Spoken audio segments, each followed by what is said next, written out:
All Good right, morning. good morning and welcome to Mornings with Monty. That's right. I'd love to welcome all of you this morning, and I would love to introduce my favorite choice and my choice for candidate for mayor and almost everything else in life, my fiance, Monty Brule. Monty, can we ask you anything this morning? You may certainly ask me anything this morning. And the beauty of the group that we have here is I think everyone here, already knows me. So that will help us in two ways. One is I can dispense with giving you, my detailed bio and talking about all of the policy issues that you guys always hear me talk about. This is really an opportunity to just ask me the things that you have been wanting to know about. When I'm out talking to the public and talking to voters, people will say, well, you're really a nice guy. I never really knew anything about you. So I want to get beyond that. I want people to get to know me, and this is what this is all about. So I'm going to start today by asking y'all a question. Um, some of us grew up in houses where, politics were discussed all the time. We had heated discussions over the dinner table. And then others grew up in homes where politics were never discussed. So I would like to hear from you. What kind of political home, did you grow up in? Was it very active? Was it lively? Or did you just basically never talk about it? Who wants to go first? Don't make me call on you. Nicole will go. I've been volunteered. Yeah. So Nicole McDermott here. And what kind of house did I grow up in? So I'm going to say unfortunately. So I guess you'll know a little bit more about me by me saying that. But I grew up in a house divided. Oh. So my mother is from a long line of people who support the Democratic Party, and my dad is the opposite. And he was really, when I was in high school, he was really into Rush Limbaugh. Ooh. So, I think in a way that has kept me pretty neutral and kept my mind open, and I really appreciate that about it. But it did lead to some lively discussions. My father was also he won state debate in high school in Indiana, and so he's quite a debater, which can make it tough. There you go.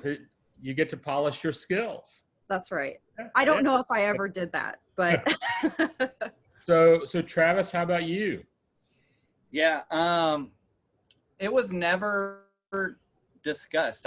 I still think today my mom doesn't vote. She doesn't do anything as far as looking into anything political. And I think my dad, I don't think he really, I think he votes, but I don't know that he's definitely not informed. He's brainwashed by the Fox media, so I can't really talk to him. I try to talk to him a little bit about things, and he doesn't know. So we just don't talk about it. And so I didn't grow up actually with any kind of political influence or backing or anything, but the older I get, the more I'm just fascinated by it. And I don't know, I keep telling Nicole that someday I'd like to run for political office of some sort, but I don't know that she supports me, but I don't know that she really wants to support that. What do you think, Amanda? I don't know. I think I'm texting my son Luke is actually going to join the group, so I was texting him the sign and the login. So, Travis, I fully support your running for elected office as long as it's not mayor in 2021. Yeah, no. I don't think we need any more people in. Yeah. That may be my question is, what do you think about all the announcements? But we'll get to that later. I wish that I grew up with some kind of political I think that I probably would have chosen that career. I mean, I'm totally into all the political shows and everything. Yeah, yeah. Oliver, how about you? Well, we didn't talk politics until we got older. As we got teenagers, my mom would just explain to us that we need to vote. She didn't tell us which party or who to vote for, but she would always express, get registered, vote while you're in college. And then after in college, as we got older, we had a lot of discussions about politics and who would be the best for the African American community, who had the interests. And so we have a lot of discussions about politicians and some of the things that laws and things they were putting in place. Okay. So very active conversations as we got older. Awesome. Carol?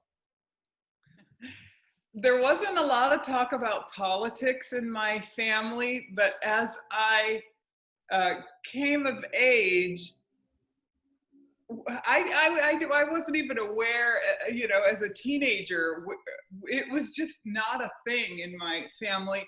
However, my father, I remember him telling me, I must have been early teenager, that he felt that there were enough people in each race to find a husband or a wife within that race for each person. And that sounded a little weird to me at the time. But looking back, I'm like, oh my goodness, I can't believe I came through that. I thought you were talking about political races. No. You're just talking about races. I'm talking about races. Yes. And then out of that, it kind of evolved, or my awareness evolved, that my ideas and philosophy were quite different than my father's ideas and philosophy, and I'm probably quite a little bit more aligned with my mother. But my dad, on his deathbed was watching Fox News, and that, it just solidified for me over the years.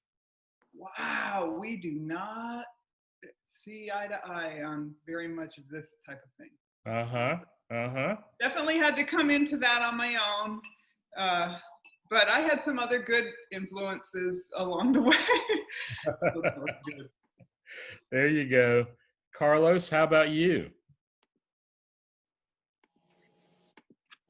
Growing up, I don't remember much talk when it came to politics. I do remember seeing some of the debates, but we didn't have all the channels that we have now that were dedicated to politics and media. So sort of like how Travis explained, it just wasn't a big conversation piece in the house that I grew up in. And then growing up in the inner city is one of those deals where people would ask, are you a Republican or Democrat?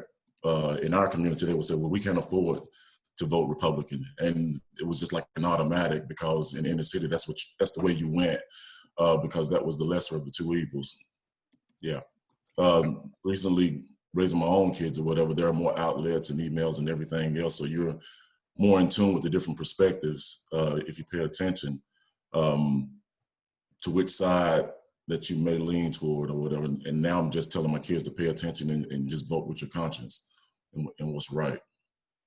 Yeah, absolutely. Candace, how about you? Go. Okay. I didn't really grow up around politics. My parents didn't really grow up around my family, so don't really have a history of politics. Okay.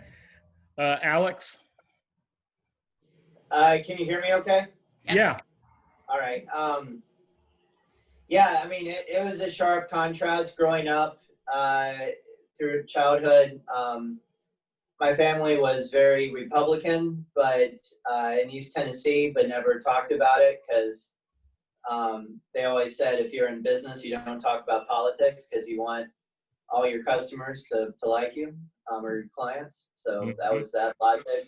But then on the flip side, my father was had been in politics as a Democrat, and over in Iowa had run for Congress. He was an FCC commissioner. he'll talk your ear off about all things political. And to this day is still very good friends with Ralph Nader and a lot of other icons in the public interest community out of DC. So for me, it's actually, I consider myself very fortunate to have been in the middle of so many contrasting viewpoints throughout my lifetime. To try to, throughout my life, I don't really think in terms of partisanship anymore, but instead, let's just talk about the issues and see how we can get a lot of diverse people together in the same room to figure out the things we do agree on so that we can work together to make positive change that hopefully benefits everyone. Great. Amanda, how about you? So I grew up, I was thinking about this. Well, first I want to answer Nicole's question. Nicole, I would say it's challenging at times. I'm a feeler. So when things have happened over the last few weeks and I knew they like things that were wrong and not right and not fair, and I get so frustrated. So Monty often is having to tell me to kind of simmer down and reminding me that this is a marathon. It's not a sprint. And that I need to keep the emotion, kind of keep the emotion out of it. So I do think there should be some sort of a support group for partners of candidates because it is challenging. But I grew up, my parents were Democrats. I grew up in Northern California. My earliest memories about politics were, I think I was in the 3rd or the 4th grade when Jimmy Carter and Gerald Ford were up for election. And what I know is like my parents were always like who they were for, but not because they told us their policies, but it was always what was so bad about the other person. And my mother hated Ronald Reagan, and he had been the governor of California. And in her mind, like what she talked about though is that he'd been divorced. Like that was a huge thing. Right. And I think about now how far we've come. Like that was the infraction. That was the thing that she hated, or that made the impression on me. And so not a lot of talk of why they supported who they supported, but they definitely were vocal about the other candidates, of their dislike of them, but usually about personal things, not necessarily policy. And then I think I was in that generation that it was a little disillusioned. I didn't actually register to vote until a friend of mine ran for office when I was 32 when I registered to vote. So I've been voting now for 20 years. Corey, you came in after we got started here, but we're basically just sharing with one another what kind of political household we grew up in. Would you like to answer? Sure, I have to unmute myself. I will not unvideo myself because I'm still in the bed, but I grew up in Southern California. I am 52, I think, or 53, one of them. And yeah, it was just, you turn 18, you go vote. That was not even an option. My grandmother and my great-grandmother, it did not matter what you were doing on voting days, you were going to go vote. So either it was, we're going to do this all together, or you're going to come home and I'm going to see your I voted sticker, or you're going back out the house to go get one and come back. So as long as you came home with the I voted sticker, you could come home and have dinner. If not, you better go borrow one or something or actually go vote.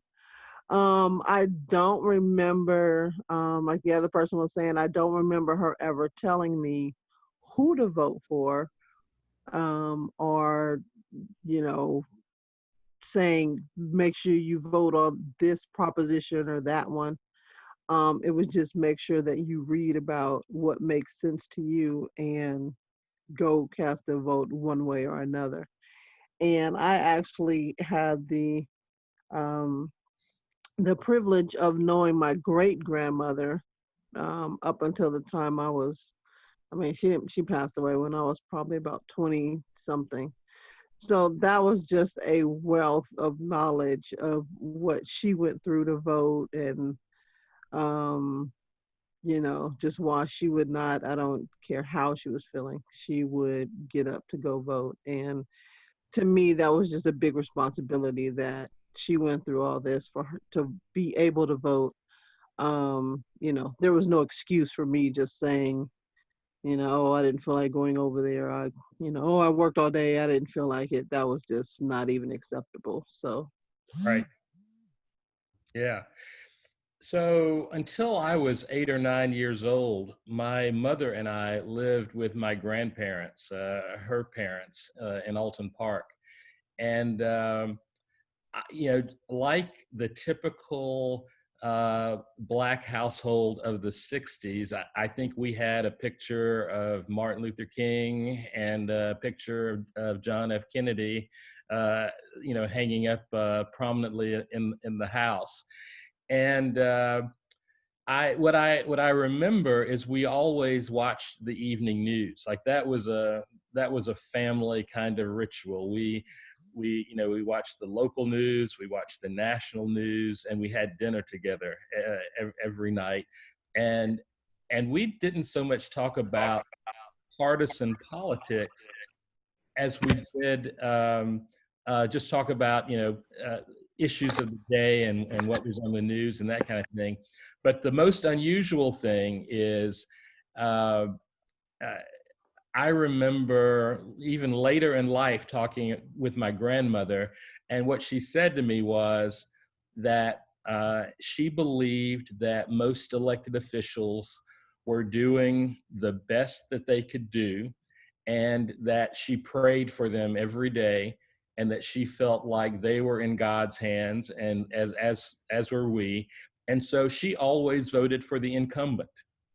She didn't vote for the challenger in any elections because she said it, God will help them, God will help us, and we just need to trust in God. And I was just floored that that as an example of her faith, she always just voted for the incumbent, because she said, they're doing the best that they can do, and I will just pray for them every day. And that was very interesting. Someone else has signed in. Wait. Foundation. Yeah. Good morning. Would you like to answer Monty's question to us, which was, what kind of political household did you grow up in? Did you discuss politics in your household? Did you grow up with an awareness of politics?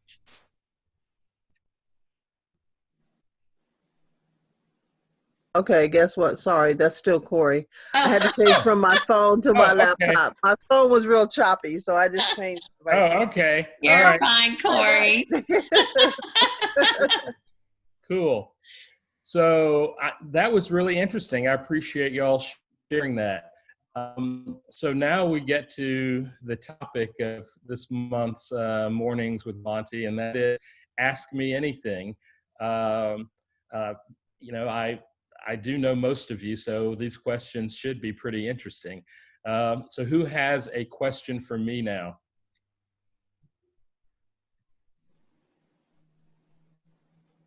I guess I'll shoot. What do you think about all the new candidates joining, and how are you feeling about the race? Well, I'm feeling very optimistic about the race. I made the decision when I decided to run for mayor that I would not conduct a campaign from the perspective of running against another person. So I am not running against Tim Kelly. I'm not running against Kim White. I'm not running against Erskine Oglesby. I'm running for the people of Chattanooga. And I'm putting forth my vision for what the city can be and where I think we can go. And it will be up to the voters to decide whose vision that they agree with. But I refuse to view this as any kind of acrimonious battle against any other individual. It's really what's best for our city, and so I welcome different perspectives, and I can't wait to have candidate forums. I can't wait to have town halls. I can't wait to have debates, because I believe in the vision that I've put forward.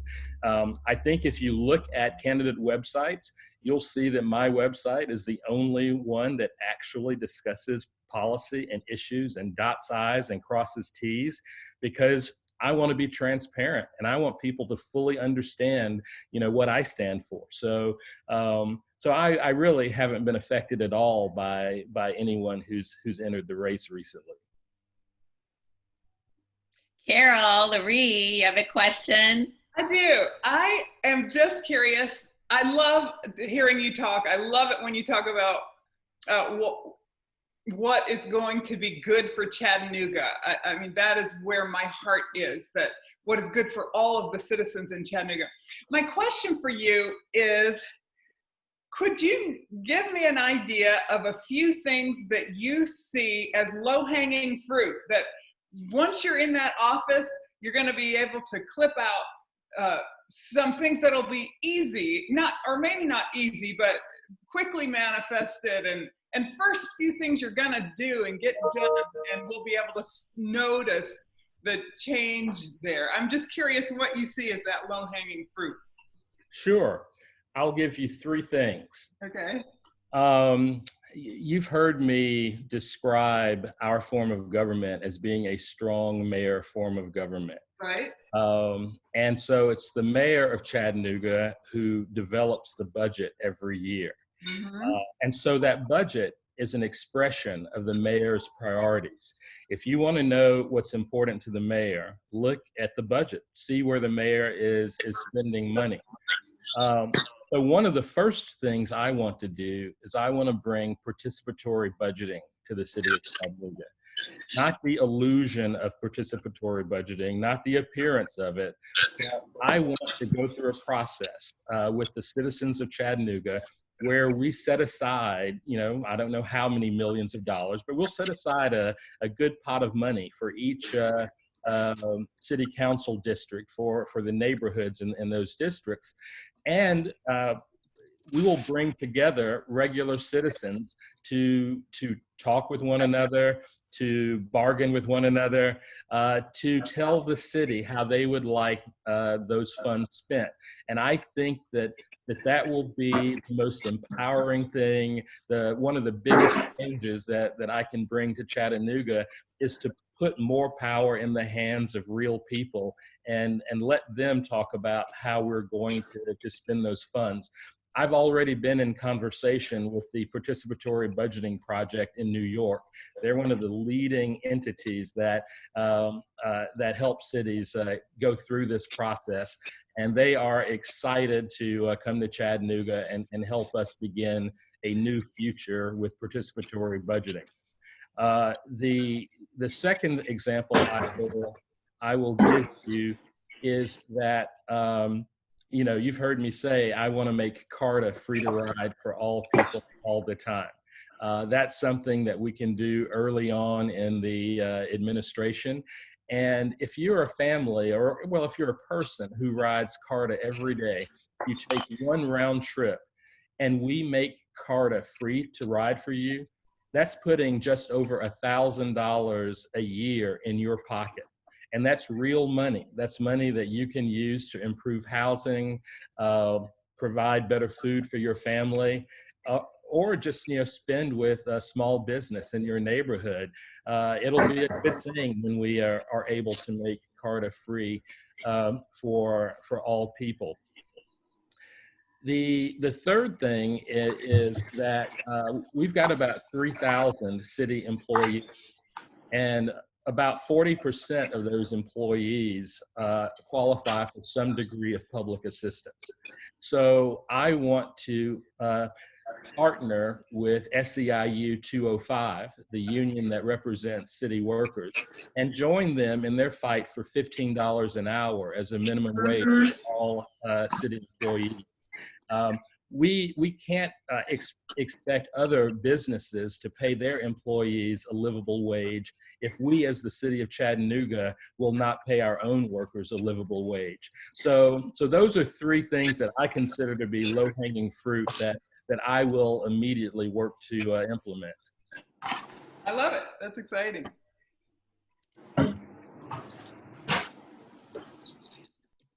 Who's got a question? Monty, this is Corey.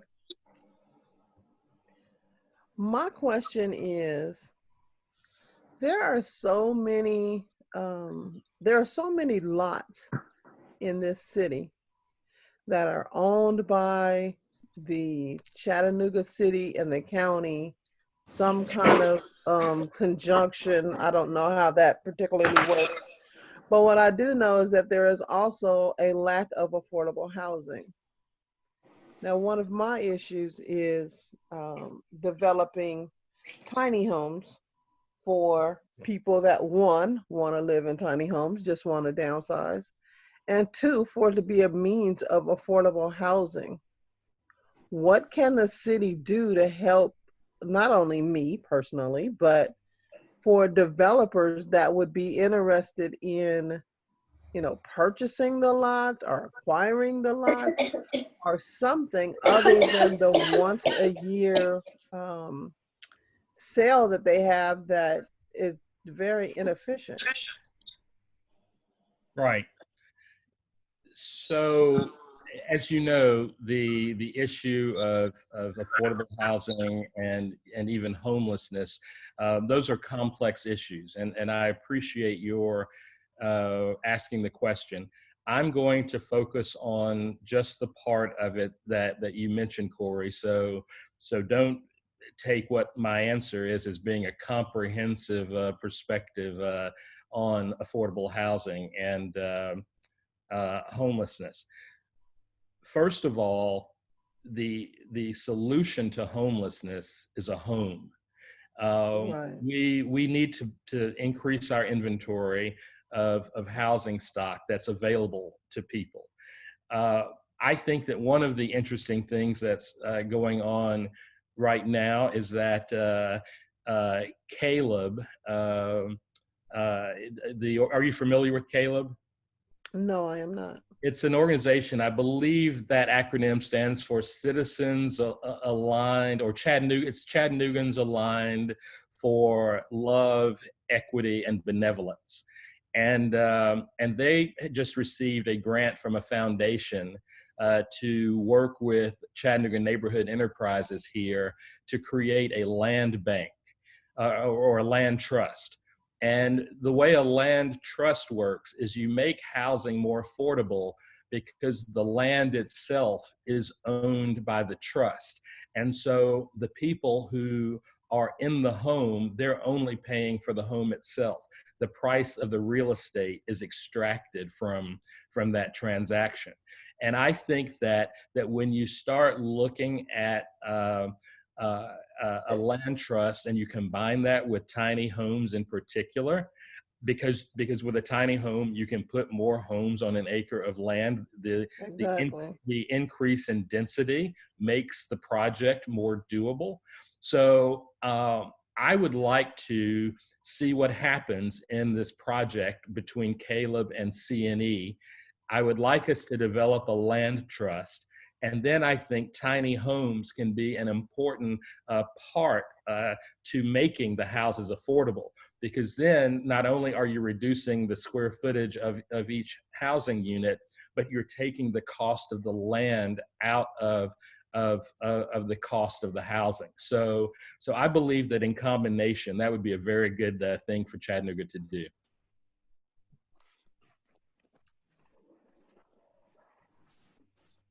Thank you. Next question. Oh, and let me just say, if you feel like I haven't fully answered a question, or there's a part of it that you want to follow up with or whatever, please, go ahead and say, hey, I don't think you covered everything, or I've got a follow-up question, because I want to make there was a comment. There was a comment on this question. I think tiny homes are only a very small part of need. They're not actually affordable in cost square footage. We need a solution for 2, 3, and 4 bedroom homes for families with a more affordable cost per square foot. This is from an urban planner's point of view. I totally agree with that. That's why I prefaced my answer with, this is a complex issue, and what I'm about to say is not the totality of my perspective on affordable housing. So yes, I agree with that comment 100%. I agree with that comment also, with an exception of that. Affordable housing for tiny homes and for people that are living by themselves or just a couple, they are usually renting. And that becomes, if the owner's kid comes back from college, then people have to move. If, somebody gets divorced and the wife wants this and the husband wants that, somebody has to move. So to me, it makes more sense for the people who are renting or the people who are, living in motels and doing all kind of other strange things to survive. It makes more sense to me to have them to buy tiny homes. And if they do need to move on to these 2 and 3 bedrooms later on in life, then yeah, use it for, rental property for the next person. But I just see way too many people paying absorbent amounts of rent when in actuality they could be, purchasing even a tiny home for a fraction of what they're paying in rent. So it may not be, it's kind of like it may not be the solution for the masses, but it is the solution for those people affected. And then, Monty, like you said, the solution to homelessness is a home. For some people, we try to program them to death. If they do this program, if they do that program, then we'll get them into a place. But even during the time of going to these programs, if your mindset is still trying to figure out where you're going to sleep that night, these programs mean nothing. So to me, it's get them in a home, get them somewhere where they're safe and that they can lock the door at night and they're not worried about somebody taking the 5 items that they own. Get them into a place first and then deal with the psychology of, trying to get them to work. I don't care about working if I'm trying to figure out what bridge I'm going to sleep under. That doesn't make any sense to me. So in that respects, the homelessness and the idea of tiny homes, that's my other issue. So yeah. I'm done. So Corey, this morning on CBS Saturday Morning, they had a feature about a Mennonite minister who's building tiny homes for the homeless. Each of these homes is 96 square feet. So when we say tiny, they're really tiny. Oh, those are super tiny. but he made the point that you made, that people need a place where they can lock the door, where they can call it their own, and that is low barrier, where there are no requirements of them to be sober. There are no requirements of them to go to church services. There's no requirement of them to go to any counseling of any kind. As long as they are nonviolent and they pay their rent, then they are welcome to stay in that 96 square foot home as long as they can. And so I think it's really important that we separate the issue of housing from all of the other issues. Now, do people need alcohol and drug treatment? Yes. Do people need mental health counseling? Absolutely. But the point you made, if you've got to worry about what bridge you're sleeping under, you're not really concerned about all of those other things. And so we've got to just put our judgment aside and say, look, you're homeless. Here's a home. It's very simple for you to be able to stay in this. And then I think what we would find is that as people became more housing secure, they would be more open to getting other kinds of treatment and other kinds of assistance that they need. Those things just don't need to be a condition of staying in the house. Right. And I have seen where, like you were saying, on this acre or these 2 acres with these tiny homes, that they have used one to be a resource center. So there is someone in there that at whatever point someone says, you know what, let me get my stuff together. Can you tell me where to go, to get some counseling or to get some health services, or, my check is being messed up. Can you tell me how to fix that? Right. And that services is right there on the premises. So it's not like they have to go and find someone. So if you have that resourceful kind of person right there, then yeah, let me get my head together, just in the fact that, I have somewhere to stay. I don't have to, be stressed out about that, and have that resource center, right there. Exactly. Any other questions?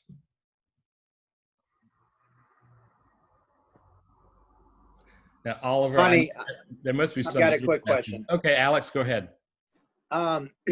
So I've been thinking a lot about this lately, and let me preface with, I loved your response about how you're in this race, not because you're against any of the other candidates, but you're for Chattanooga. I mean, I think that just speaks to your character and the type of person that you are. And I love that. But that being said, I'm also very mindful of when I'm talking to my friends and people in the community about you, there's this language that keeps coming up with 2 of the candidates that, well, they're all about getting things done. And my response to that is often, well, what's more important, getting things done or getting the right things done in the right order? And it delves into a larger conversation around, I think, what is the culture in, let's just call it Chattanooga politics, the Chattanooga establishment. People who get things done are put on such a pedestal, regardless of the externalities, regardless of the strategy that went into it, regardless of the buy-in that came in from the community before actually launching on some new initiative.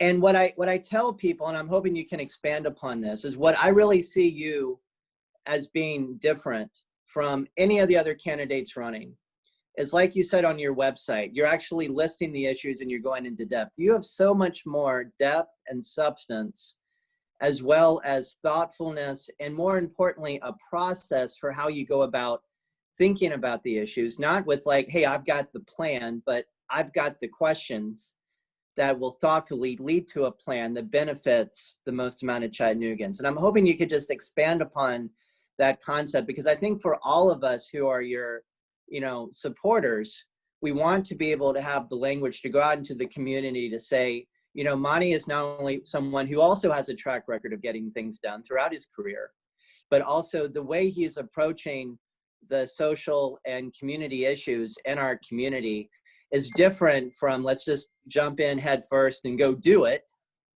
But actually, let's have a thoughtful conversation and figure out what makes sense first and then go execute. Yeah, absolutely. Thank you so much for asking that, Alex. We are a city that gets things done, and there are candidates in this race whose resumes, indicate that they get things done.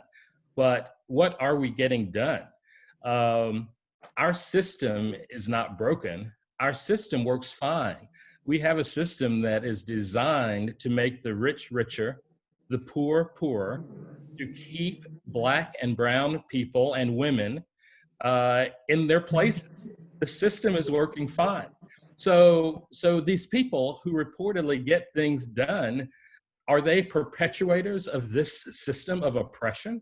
And I'm sure the system is working fine for them, because if you're talking about who I think you're talking about, they're 1%ers. They're doing just fine. Life gets better for them every single day. Starting in 1997, we've had a series of 4 progressive mayors. They've had bright ideas, they've been well-intentioned, But what exactly have we accomplished? What did they get done since 1997? Well, in 1997, the average African-American household earned 60% what the average white household earned. Well, now after all these years of progress, that number has dropped to 53%. And that's a pre-COVID number. That number is trending down. So I don't want any more people getting things done. Right. That getting stuff done is killing us. Some people aren't doing very well with all of this progress that people are bringing to us. Let's break that box. We need a whole new way of looking at this. A great city is not about just building buildings downtown or developing your riverfront. Those things are fantastic, but cities are made of people. Families are the building blocks of neighborhoods, and neighborhoods are the building blocks of cities. We need a government, we need a mayor who prioritizes people, families, and neighborhoods. And so you want to see me get some things done? I'm going to be the mayor who finally turns that poverty trend in the right direction. I'm the mayor who's going to get things done by addressing the income and wealth inequality that exists in our city. So if you mean, will Monty Brule build a brand new shiny building downtown and point to it and say, look, I get things done? No. But will Monty Brule work with single mothers, their children and families, and try to lift people out of poverty and set this city on a path that works for everybody? Yes, Monty Brule will get those things done. Absolutely. If we could capture that into a YouTube video, that would make me so happy, what you just said. Well, Alex, I am. So Right. this is recording, Alex, and it's Well, recording. I hope that was so eloquent. And I think if Chattanooga could hear that message Right. among so many of the other messages you have to share, I think you would win the election hands down. Right. And because that's what resonates with people. That's what resonates with me. Because I'm so tired of privileged rhetoric that's about trying to, keep people in their place. And I'm like, can we, and even the rhetoric of, oh, I'm about one Chattanooga too.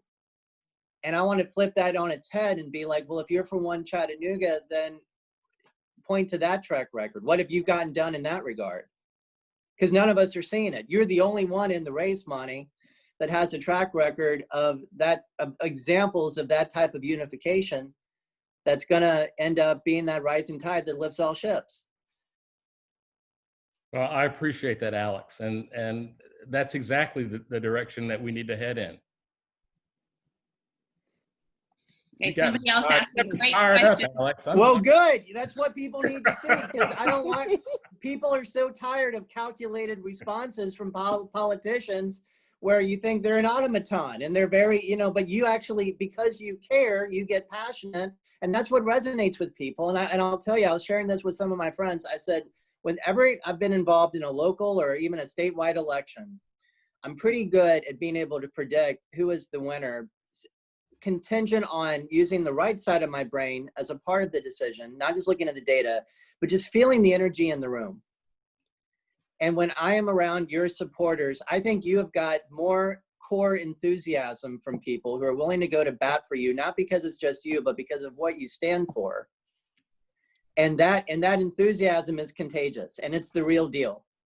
And it's not people are like, oh no, I support Monty because if I support him, then I'll know who the mayor is. Or I support Monty because, if he gets elected, then I'll have a job. People are supporting you because of your vision. And that's a difference. And I think when you've got other candidates that are very calculated, it's different. But for you being the real deal, I hope, and I'm out there talking to everybody I know every day to say, if you can support someone who is actually authentic and is out there trying to do the right thing, that encourages people to support you, not only because of the facts, but because of the heart. And that's where I'm really hoping. I mean, I really think you have a chance in this campaign because of that. Because all that does, as long as that energy and enthusiasm spreads and that realness spreads, people are going to get energized. They already are. I see it every day. Well, I appreciate that. And if you ever want me to come and talk to any of your friends, or either in person or virtually, all you have to do is let me know. I would love to interact with people and engage with them and let them, you know, really get to see who I am. Always. Monty, we have another question. Okay. You ready? Yep. Take a breath. Get ready. That's right. I'm ready. I'm ready. I love the idea of community-based and community-informed budgeting, but sometimes the community doesn't know what they need, and I totally understand that is counterintuitive too. I mean, the more community can be, I mean more that the community can be bubble focused and concerned only with what they see in front of them. We need to spend loads of money on repaving roads. So how do you balance loud voices versus overall city public needs? Okay. So this election is March the 2nd. If there's a runoff, that runoff will take place in April. And so conceivably, the next mayor will not be sworn in until the end of April. The city's fiscal year begins on July 1st. So that's not a lot of time. So if I'm the next mayor, and I fully expect to be, I'm going to largely be stuck with a budget in my first year that has been created by Andy Burke, the outgoing mayor. That's an opportunity, in that what I would do in that first year is bring the participatory budgeting project from New York to educate our citizens about that process. We would do trainings in neighborhoods. I would produce PSAs, public service announcements. We would produce videos for social media. We would spend that year as an opportunity to educate the citizens of Chattanooga about the opportunity, the possibility, and yes, the limitations of participatory budgeting. We don't want the money to go to just those people who have the loudest voices. We want this to be a fair and equitable process. So what is likely to happen is, in the first year that we do it, we will start with a relatively small dollar amount from the budget. And then as Chattanoogans learn more about the possibility, as Chattanoogans become more skilled about participatory budgeting, those dollars will increase, and we can do bigger and bigger projects all across our city. So I'm very much in tune with you when you say that we can't just throw a lot of money out there and then let the loud voices in the room win. It's not about being a loud voice. It's about having a fair and equitable process. And we're going to call on the experts, like the participatory budgeting project, and bring them down. And we're going to do this the right way. We're going to be the standard for the things that we do. It used to be that Chattanooga was regarded as the out-of-the-box, innovator among mid-sized cities, for sure. People came from all over the world to see what we were doing. And somehow we've gotten away from trusting our own instincts and trusting our own values. And we bring in consultants now. We say, oh, here's $500,000. You tell us what to do. We don't need to pay somebody $500,000 to tell us what to do a lot of the times. We know what to do. And we have the power and we have the resources within our own community. And we're going to leverage that. And once again, we are going to be the city that draws people from around the world because we are doing such innovative, wonderful things. So yeah, we're going to do this the right way. But thanks for that question.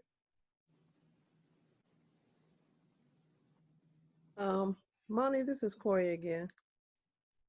Yes. I was gonna type it, but I got tired of typing.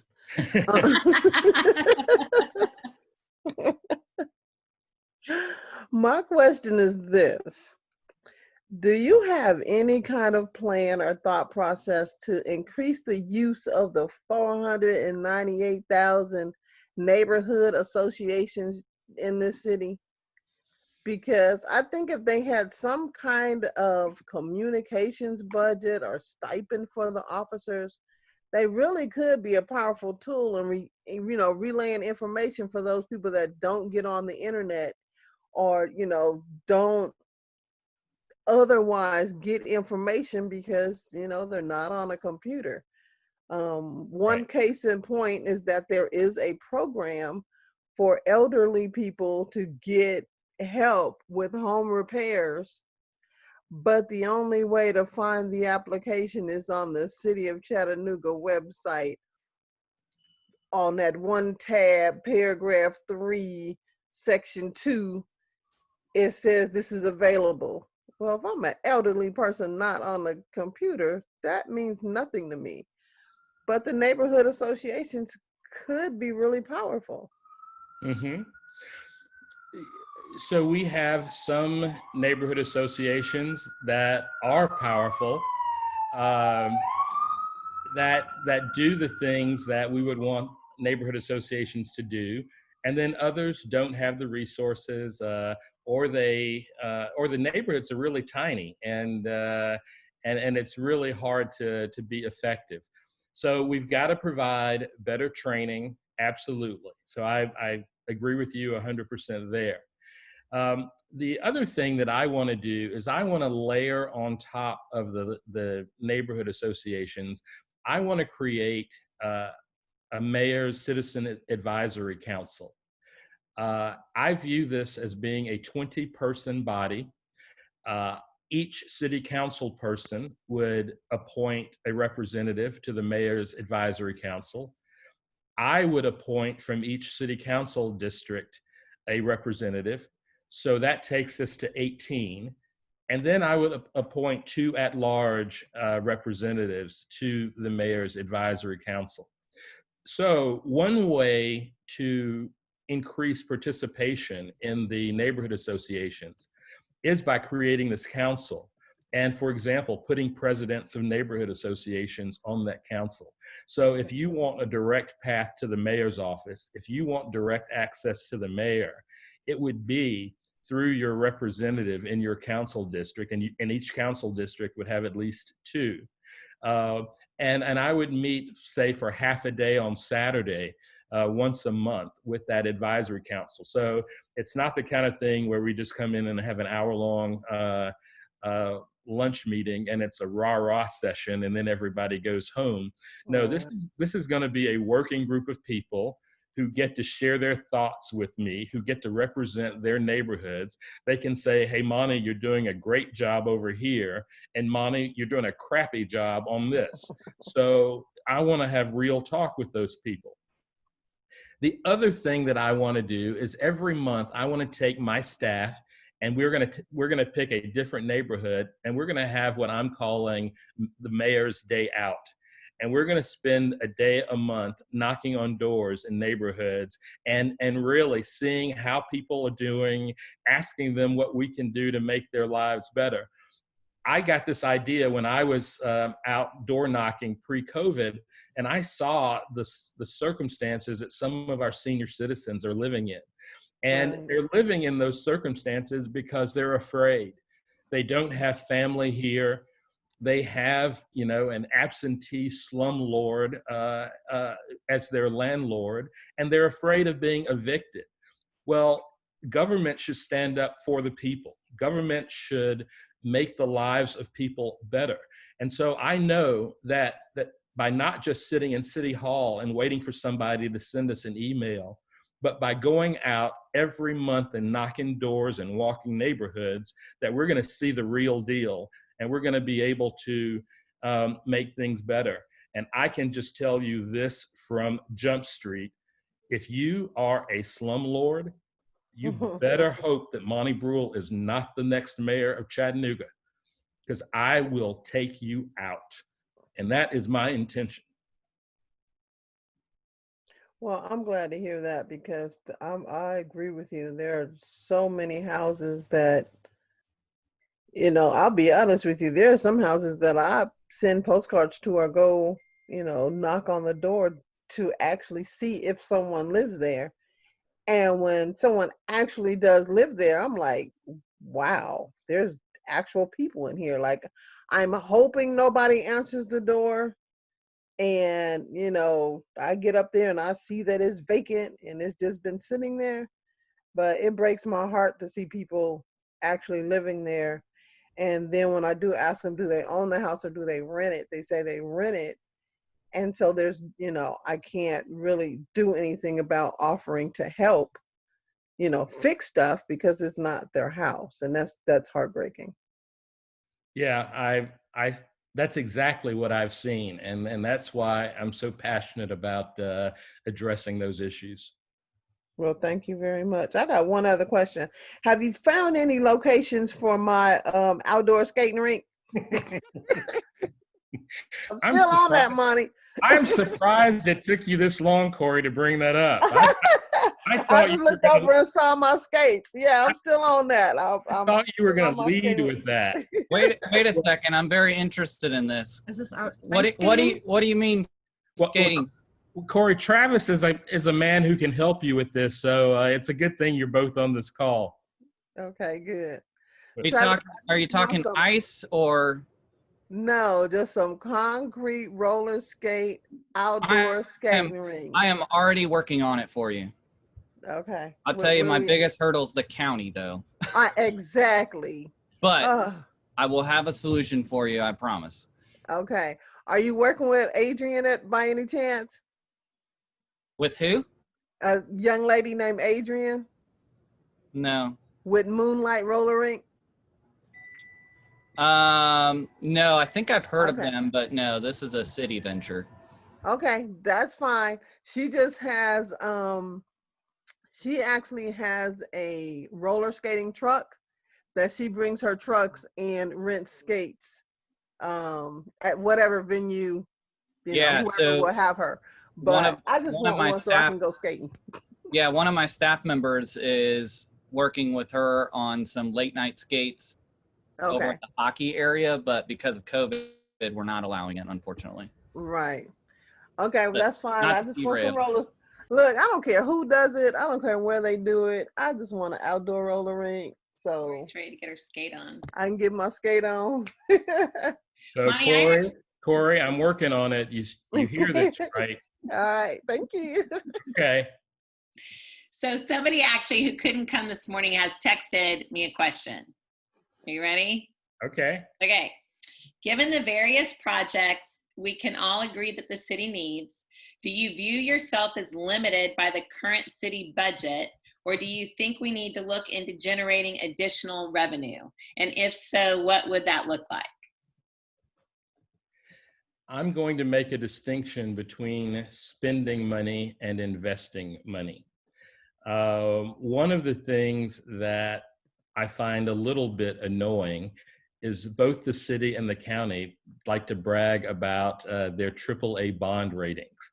And yes, they have AAA bond ratings, but they never use the bonding for anything other than the bare minimum to address projects.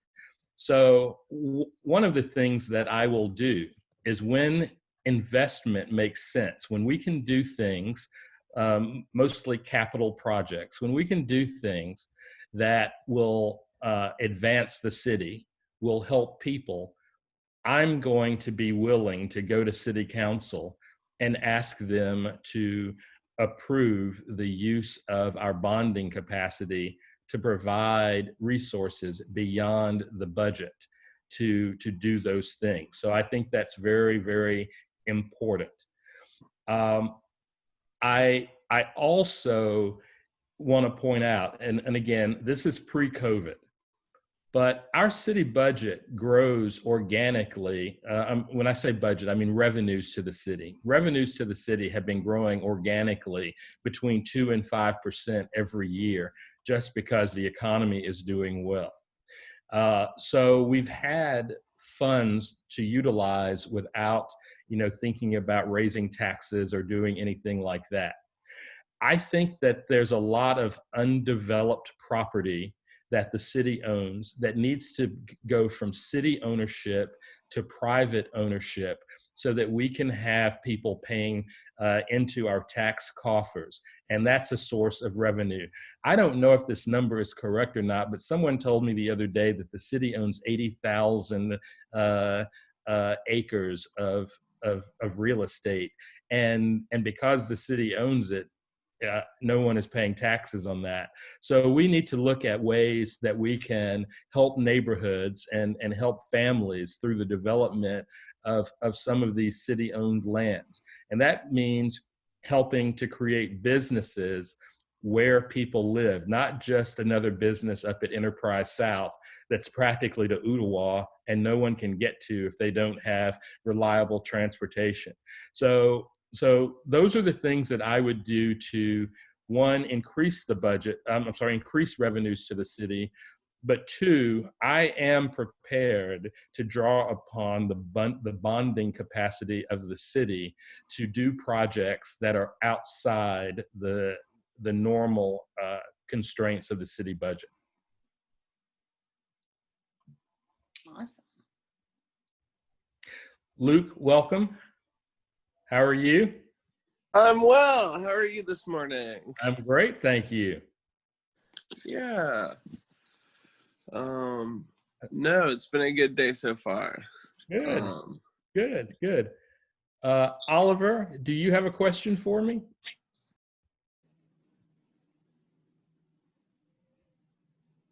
Yes. I don't know how you answer this, but how do you, and we're working on doing this with Kingdom Partner, how do you bring the different players to the table, the wealthy 1%,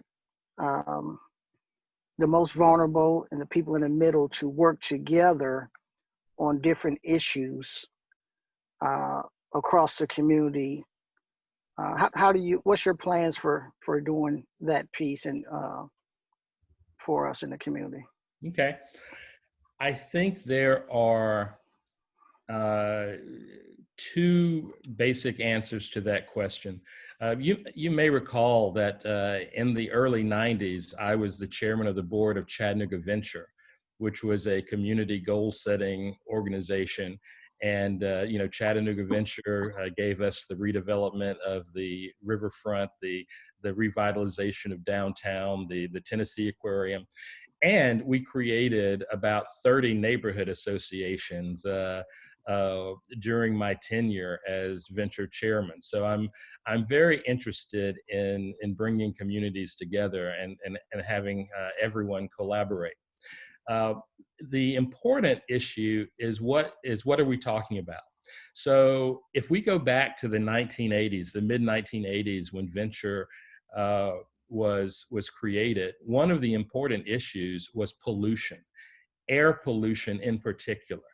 And that was a great issue for us because you couldn't have enough money to escape the negative effects of poor air quality. So whether you lived in Alton Park or you lived on Lookout Mountain, you were affected by the noxious fumes being emitted by Velsicol chemical. And so that was an issue that allowed us to bring both low income and wealthy citizens together because they were equally concerned about the issue. So if you've got the right issue, it's easy to bring people together. The other thing I will say is you have to bring people together honestly with transparency and integrity. A lot of times when we say we want to have a collaborative process, what we mean is, I've already developed a solution. I have an answer, and I want us to get together just so I can convince you that my solution is the right one. That's not collaboration. That's not a true, transparent process conducted with integrity. So if you're going to bring people together, you have to empower them and you have to trust in them to know what's best for their community. And if you trust people and they see that you're responsive, then you can bring people together. You can bring people together from all across our city. but it comes down to that kind of leadership, leadership in the private sector, leadership from Kingdom Partners, leadership from the mayor. But you've got to have a transparent process that's fair, that is respectful, and that people trust. And you've got to have a real issue. Don't just throw out a softball that nobody really cares about. I mean, deal with the hard stuff. And then the last thing I will say that's not related to process, but it's just related to the way that we approach solutions. We've got to look at some of the root causes of the problems that we have here. So, for example, I was told by the police department that 60% of our burglaries are committed by people who have addiction problems. And they're burglarizing to get things that they can sell or pawn or whatever in order to feed an addiction. And so do we ever focus resources on trying to help people get away from their addiction? No, we focus resources on locking them up over and over and over again. We put them in jail as an addict.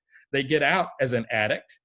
They still have their addiction to feed, and then we lock them up again. That's how we solve the problem. That makes no sense whatsoever. And think about how many of our problems have as its root cause just simple poverty. I mean, if you're hungry, if you don't have a place to live, if you want better for your family, sometimes you make bad choices.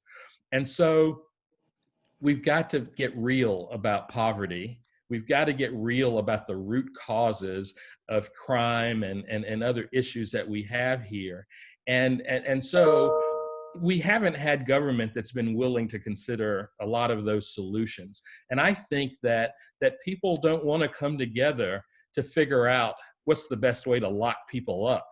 I think people will come together if you tell them, no, we're here to solve a problem, and we're really here to solve it. That's what we need to do. So Oliver, whatever Kingdom Partners needs me to do, whatever I can do to help in that kind of honest process, then count me in. I want to do that. Monty, Alex has a question from an Uber driver. Ooh. Yeah, I'll preface with the story. Just kind of a sign of the times and just a general warning to everyone. I had my car parked outside here in North Shore, and in broad daylight, someone took off the catalytic converter. And I never knew that was a thing, but apparently that's a wave happening right now in Chattanooga. So just a heads up. But anyway, but that leads into I had to get an Uber. And I'm talking to my driver, and he was one of the nicest gentlemen that I've come across. And he actually followed up later and emailed me a list of about 14 questions for you, Monty, which I'll pass along to you. But he said, I asked him, I said, what's the one that you're most passionate about? And he said it was this one. He said, I know several Black people who have left the city because they feel as though there are no opportunities for them. Does Monty have any plans to address this? And what are his ideas for how to create job growth for the African-American community here in Chattanooga? That's a problem in so many respects. It begins when we're talking about our young people, and it continues to, into people in their 20s, and even beyond that. So there are a few things that I want to do. I often hear that African Americans don't feel welcome downtown. And I think that when I go to restaurants and I look around and I see that I'm often the only African American in the restaurant, then I think there's some truth to that. Amanda and I, about a year ago, were in Norfolk, Virginia, and we were just looking around, and we couldn't believe the diversity. And it's everywhere we went, there were diverse crowds. And I know Norfolk is a military town, and that probably has something to do with it. But I was just struck at the possibility, because I think before that, I didn't know if it was really something that would be achievable. But every day, everywhere we went, I saw it in action. I saw it happening. So one of the things that we need to address in Chattanooga is that I don't think our downtown has a soul. I don't think that there's a sense of vitality. There's nothing that's really attractive about it. It's not enough to just, a couple of times a year have a festival at the riverfront. And typically those festivals are going to be bluegrass festivals or something that's not as appealing to a minority population. But we've got to program our downtown. We've got to make it an inviting place. We've got to have, everything from, a Juneteenth celebration to, Cinco de Mayo to whatever it is. We've got to celebrate all of the aspects of our diversity and our culture. And I think that if we give downtown a soul, we give people a reason to come down there, then that's going to help address that too. Starting with our kids, I had a meeting with our public school superintendent, Brian Johnson, and I said, Brian, what do we do with our sixth graders when a child enters middle school?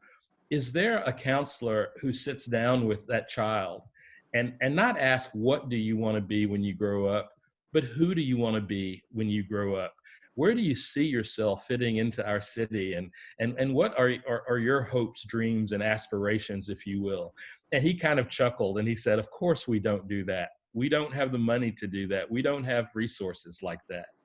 And I said, well, I know that as the city mayor, I'm not going to be your boss. I'm not going to be able to tell you how to run the schools. But how about if I set my mind to being the very best partner for the schools inside the city limits of Chattanooga?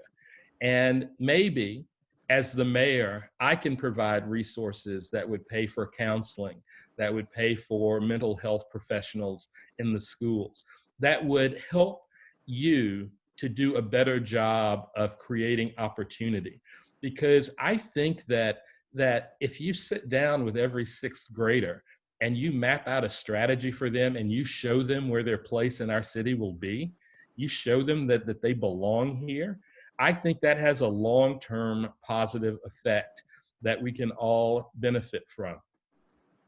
I also want to point out that when people talk about poverty and alleviating poverty, it's focused on how do we make people not poor. And that really isn't how the economics of any city actually work. Poor people have to have a place to go. And so what we really need to ask ourselves is, how do we have a continually expanding middle class? Because middle class serves two functions in our society. One is, if the middle class is constantly expanding, there are places for people to go when they rise out of poverty. That's how you make people not poor. It's by expanding the middle class. The other thing is, the middle class mitigates risk for people who are wealthy. And so if you want to invest in business, if you want to start a business, and you know that if it doesn't work out, well, the worst that'll happen to you is that you'll fall to middle class and you will be able to start all over, then you're more likely to take that risk. But if we have a contracting middle class, you're not going to take that risk, because if your idea doesn't work, if your investment doesn't work, you won't fall to middle class, you'll fall to poverty. And so we've got to provide that expansion of the middle class, because there are benefits outside of the middle class, both below and above, that we can that we can realize. And then the other thing is we should encourage small business. When you look at SBA reports, most jobs in America are created by a business that's 4 to 5 years old and has 15 to 20 employees. That's where the opportunity really is. You don't create a lot of jobs in the startup community, and you don't create a lot of jobs in the Fortune 1000. Those are, it's great when you have success with startups, and it's great when we, land a big fish like a Volkswagen or an Amazon. But if we really wanted to give people a reason to stay in Chattanooga and create good jobs for them, we would be working with small businesses that need to figure out how to get to the next level. That's where the opportunity really is. And I hope that gives you a sense of how I feel about the issue. And Alex, I don't know if you have a follow-up to that or not, but I'd be happy to answer another. Yeah, well, I mean, so I was asking that on behalf of Jonathan Finley, and I just sent you his email with all of his questions, so you can look it over and follow up if you like. But no, in a nutshell, my reaction is, and I feel very passionate about, the American dream applying to everyone in regards to entrepreneurship. But where I see us having a complete disconnect, especially as it breaks my heart seeing various minorities and female entrepreneurs in our community that are publicly put up in the spotlight as being role models, when in fact they are being pushed through a system, through a variety of nonprofits and in some cases government programs that encourages them to launch their business with going into debt or going into a situation where they're taking investment capital and giving up way too much equity in their company. And then because of that, it sets them up to fail. And I am deeply connected with several entrepreneurs throughout Chattanooga, all different types of categories. And I often joke, I said, the second part of my business ought to be I'm the entrepreneurial therapist, because people come up to me and they're telling me, I've got this problem, I've got that problem, and I've heard it all. And we are truly in an emperor has no clothes types of situation. We are promoting Chattanooga as this entrepreneurial city, but the degree to which we are encouraging people to launch businesses before they even have customers and to go into debt or to give away equity in their company is just, not only is it unsustainable, but it's not responsible. Right. And there is a better direction that we can take Chattanooga. And the key part, and this is what Reboot Chattanooga and that campaign was all about, when we surveyed over 381 entrepreneurs in the community, of which over 87% said they were either unhappy or neutral in regards to the state of the entrepreneurial community support system that currently exists. The number one idea that emerged to the top was we're doing absolutely nothing, not just for minorities, not just for women, but for everybody, to encourage them to think about what are pathways towards developing personal wealth first. And then that enables you to even think about launching a company second. Right. And culturally, that there is such a huge disconnect that I even go up to, local community leaders that are promoting, entrepreneurship in Chattanooga, and I'm asking them about this, and I just get a blank stare. They have no clue, Alex. They have no clue. They're like, well, we just want to see people launch businesses. I was like, A, you've never even launched a business yourself, so how do you even know what you're talking about? And B, again, if you look at the data, there's a concept. We will see that we are actually pushing people farther behind than empowering them. It is truly a Trojan horse. Yeah. And the way we redefine and think about entrepreneurship in this country for everybody has to come from a solid vision, which is going to be you, Monty, when you're mayor, to be able to convene the right people in the room and to say, how can we take the show business out of business and start doing this for real? Right. So I don't have much to add to what you just said. I mean, I think you did a pretty good job of providing some answers there. Sometimes it's about perspective, and I think that our entrepreneurial ecosystem here is more about the investors than the entrepreneurs. Absolutely.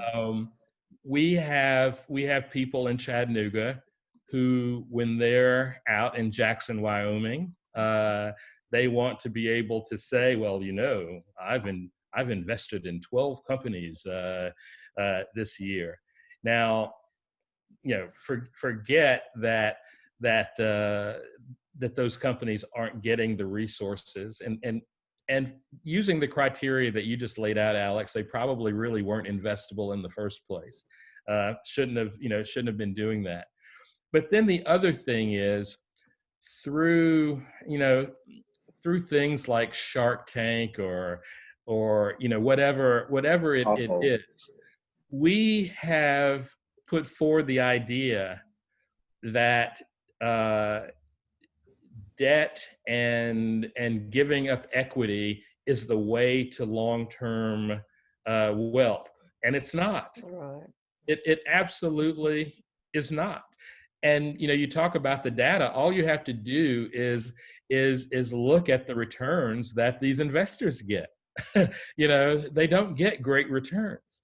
The system doesn't work. It doesn't work for anyone anywhere along the line. And we've got to take entrepreneurship from being just a vanity project, which is what it's become in many cases, to really focusing on the core needs of the entrepreneurs, helping them to build personal wealth, build experience, build a capacity to be able to launch a business, and then do it in the right way, in a way where they have customers, where they can start with some positive cash flow, and that's really the way to do it. And I'm looking forward to working with you, Alex, as when I'm the mayor, and let's change this.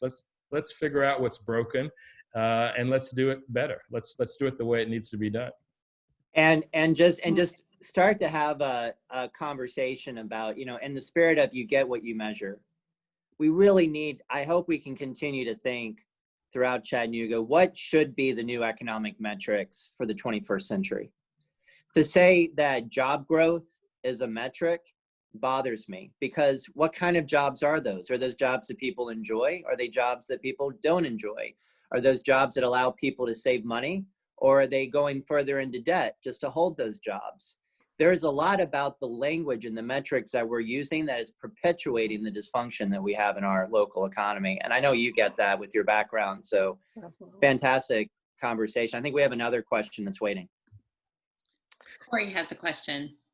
Hi, actually, I don't have a question. Actually, I just kind of have a yes, I agree with you, Alex. Girlfriend and I do the Chattanooga Children's Business Fair every year. And they are entrepreneurs who are anywhere from 6 years old to 13 years old.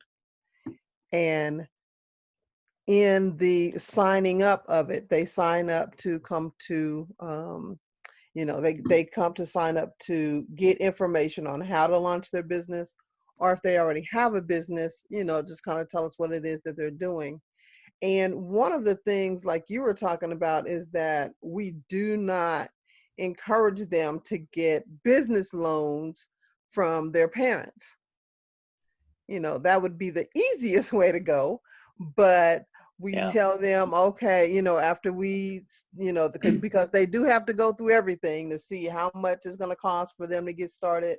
My daughter does lanyard keychains, so she has to see how much her stuff is going to cost, and all of that.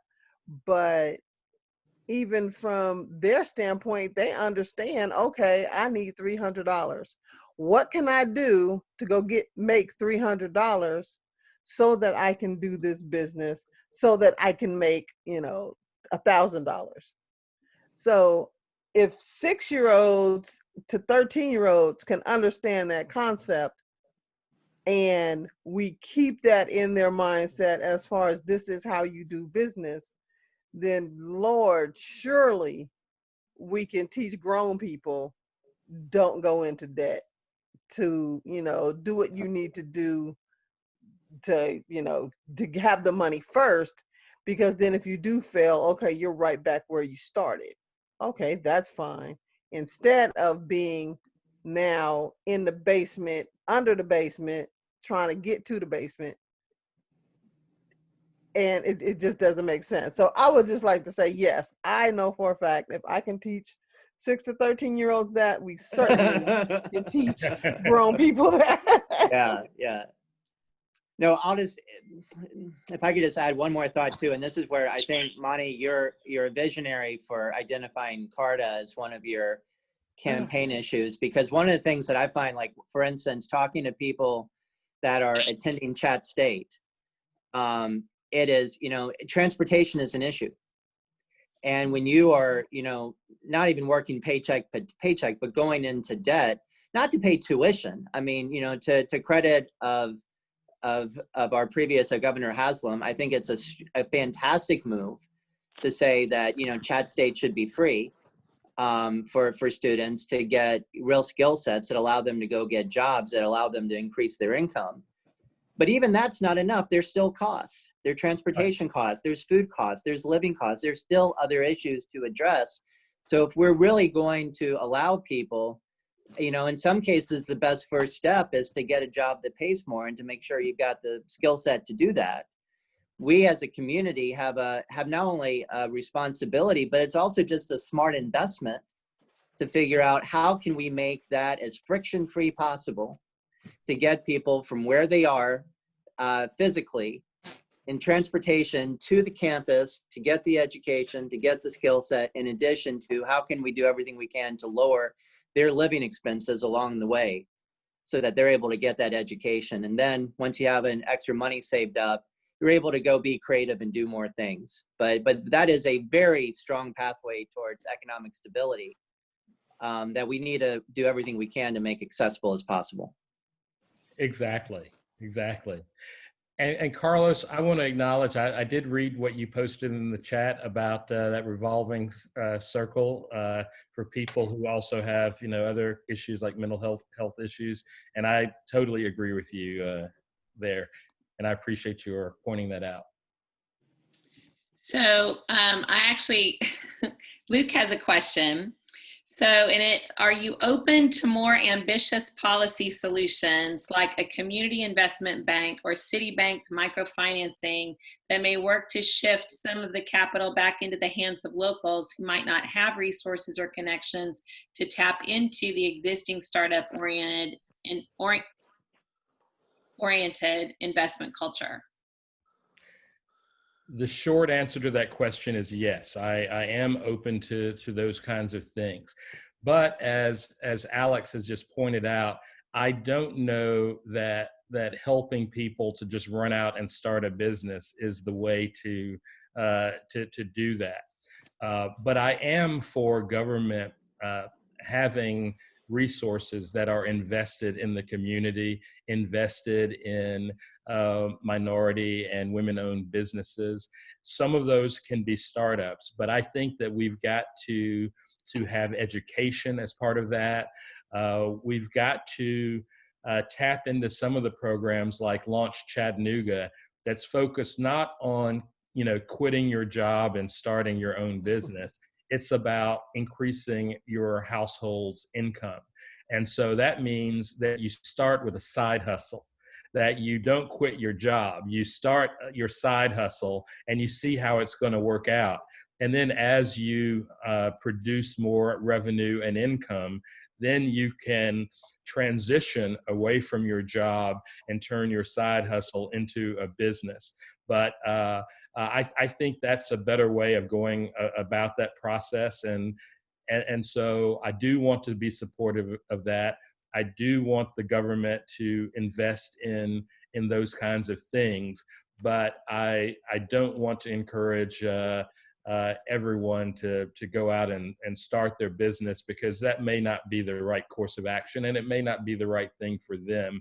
But I am open to other solutions, things that we haven't tried. And as you pointed out, there are some examples that exist in the country where we can go and take a look at how other cities are are addressing these issues, and then we can come back and do what's right for Chattanooga. Okay, another question then is not necessarily related, but it's what steps would you take to ensure that growth does not mean gentrification? My vision for Chattanooga is to create what I call a clean money economy. And in a clean money economy, we have economic development, we have economic growth, but that economic growth is balanced with environmental stewardship and social justice. At the end of the day, it's about what will the impact be on families and neighborhoods, not just how much money can a few investors put into their pockets. So think about the three legs of that stool: economic growth, environmental stewardship, and social justice. When we can balance those three things, we're not only creating growth, but we're creating the right kind of growth that works for every Chattanoogan. Carlos has a super question. From what he understands, we have over 1,400 not-for-profit organizations in this city. Are there any plans to work with them to help move the citizens forward and toward their potential? So the good news about those 1,400 nonprofit organizations is that they exist because we have a great deal of wealth, both individual wealth as well as foundation wealth in Chattanooga. They exist because they can. The problem with that is that we have a lot of people operating in their individual silos, and there's not a lot of cooperation, and often the right hand doesn't know what the left hand is doing. So one of the first things that I want to do is I want to convene a summit of Chattanooga's philanthropic community. And I want the funders to commit to working together, to collaborating, to not replicating services. And I think that once we get the funders on board, when we get the philanthropists to the table, then we can go out and work with those nonprofits, and perhaps we merge them. I hope there's a role for everybody in this new way of going about work in the nonprofit community. But we've never really taken a hard look at that. And there's pride of ownership here in the nonprofit world. And so once people start a project, it's really hard to terminate the project.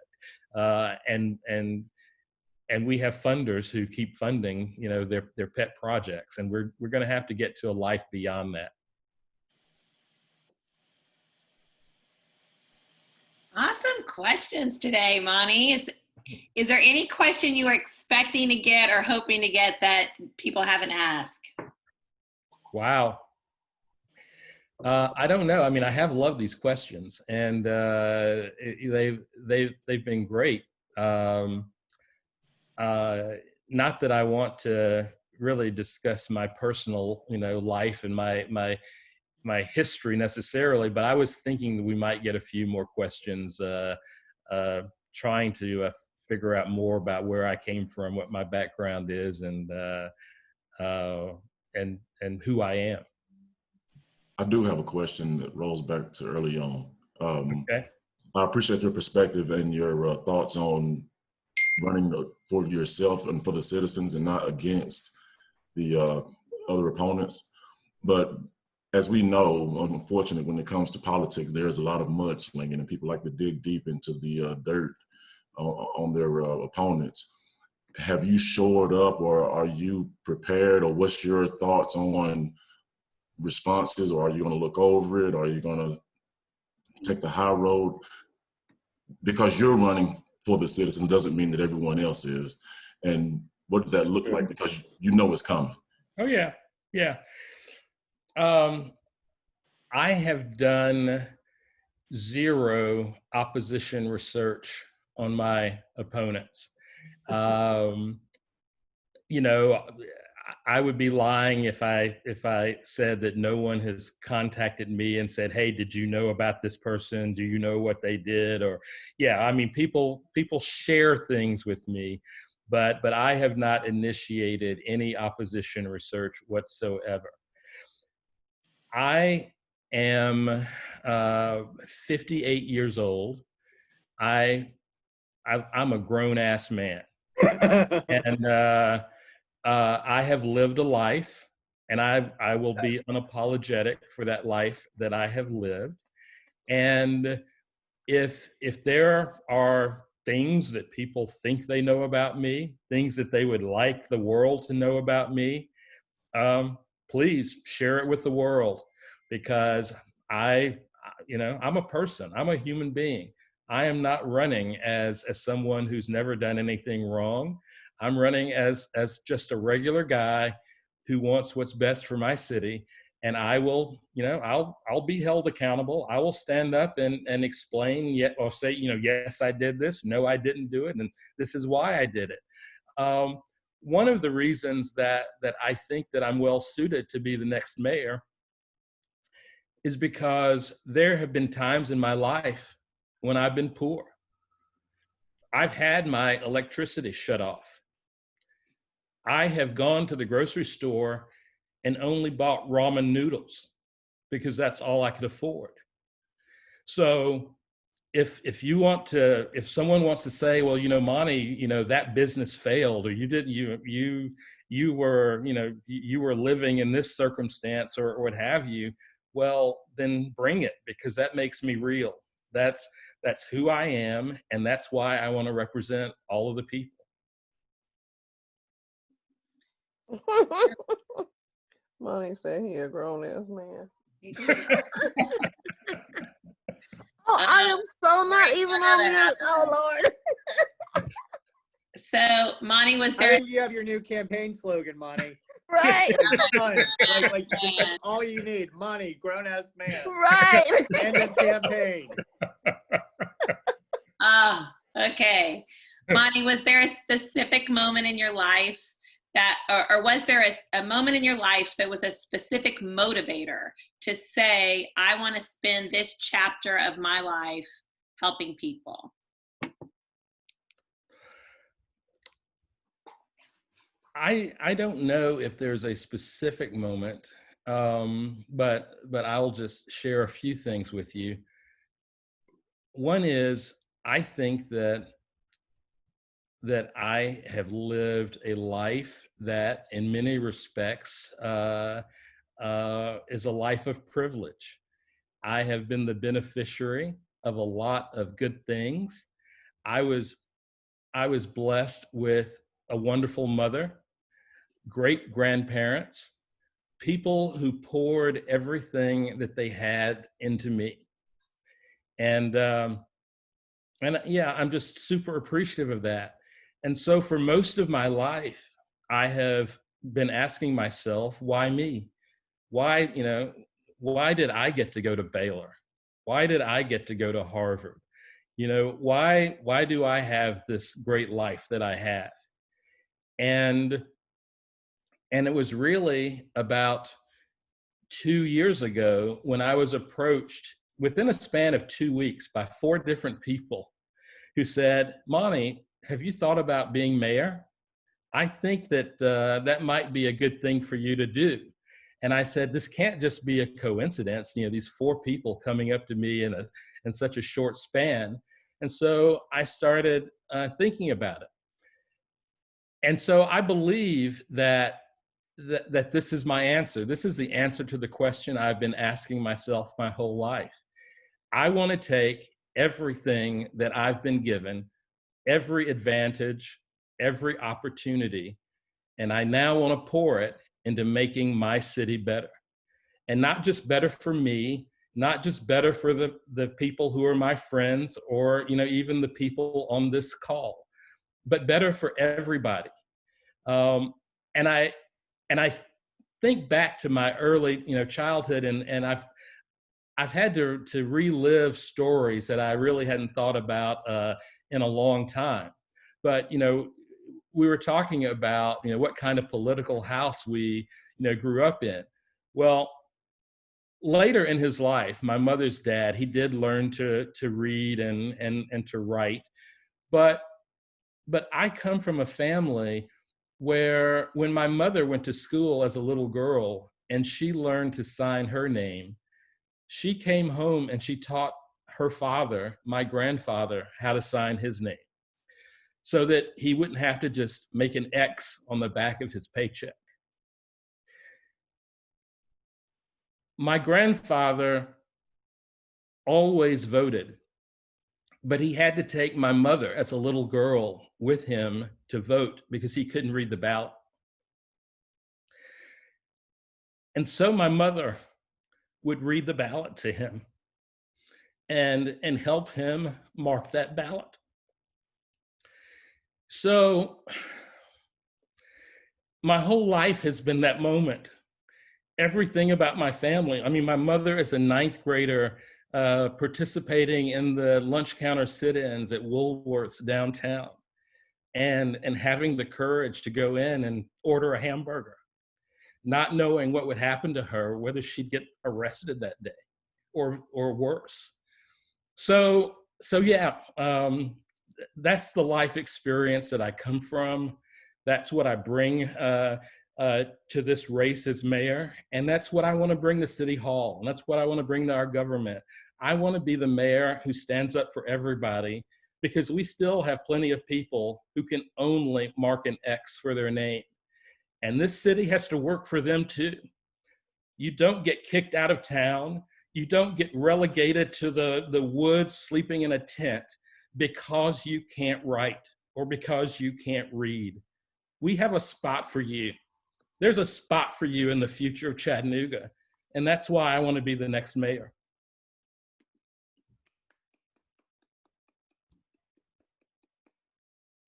Love you, babe. I love you. Ah, you're going to need a nap this afternoon. And the Kleenex. Monty, Yes, I have Corey. a question for you. All right. I typed it in, but I got to ask you directly. Where do I pick up my Monty for Mayor t-shirts? I need 7 of them so I can wear them every day. Well, I appreciate that. I know that you follow me on social media. We are next week going to order yard signs, bumper stickers, and then t-shirts will come shortly thereafter. I'm going to butt in and answer this question. We'll have that kind of stuff when people start donating more to the campaign. We have to raise some money, people. That's fine. I just need to know.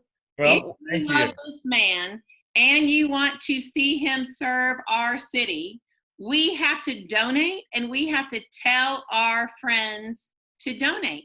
It doesn't have to be the max of $1,600, but it can be $5, it can be $25, it can be a recurring donation of $50 a month for the next few months. But it's time now for us to take our love and our appreciation for all that he wants to do for us and show him that we mean it by donating to this campaign. Right? And now's the time. And then we'll get our yard signs and then we'll get our t-shirts and then we can go out there and do it. But, that's the hard reality of it. And this is why I'm not usually allowed on these calls. Well, so you just bogarting your way on the phone call. Well, I think we'll be creating Afternoons with Amanda now. Right. So that she can take it.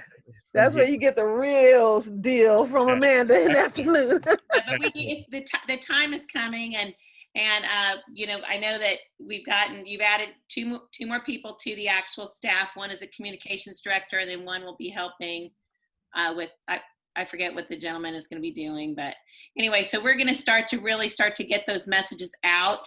But that's the reality of it. We all are ready for the t-shirts. We're ready for yard signs. We're ready for all those things, but we definitely need to do to have some fundraising happening.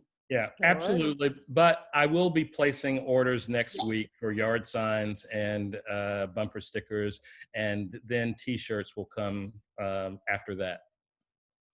Corey, all right, I'll just get my marker out then. Make our own shirt. Y'all, thank you. Thank you so much, first of all, for joining in and all of your amazing questions. And I do think that some great answers have come out of you today, as they do every time we have mornings with Monty. Definitely. And so we'll look to see how we can begin, because I know there's been, I think they've recorded almost every one. Yes. And so, right, to how we can cut and take, ask the question and then take your answer and begin to make little things that we can all begin to share up on social media, because I think that is, the more people actually hear you and hear your positions and your ideas and your thoughtfulness and your deliberateness about all of this stuff, the more they will come to appreciate you the way we do. So do you have anything you want to say to everybody in closing? I just want to say thank you very much for attending Mornings with Monty. Thank you for your support. It means a lot to me.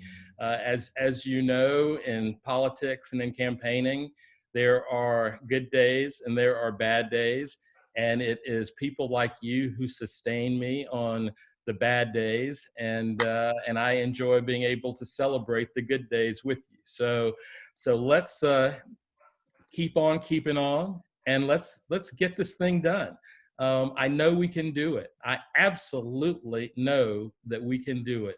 And it's not about Monty being mayor. It's about all of us working together and creating a new movement and a new future for our city. So thank you very much. Thank you. Enjoy the rest of your weekend. See ya. And Carlos, holla at a brother. All right. Thank you guys so much. Filmmaker Pro. Got it. Bye, guys. Just let me know if you need any help, Amanda. Nicole, I will. I'm going to look it up. I may need it too.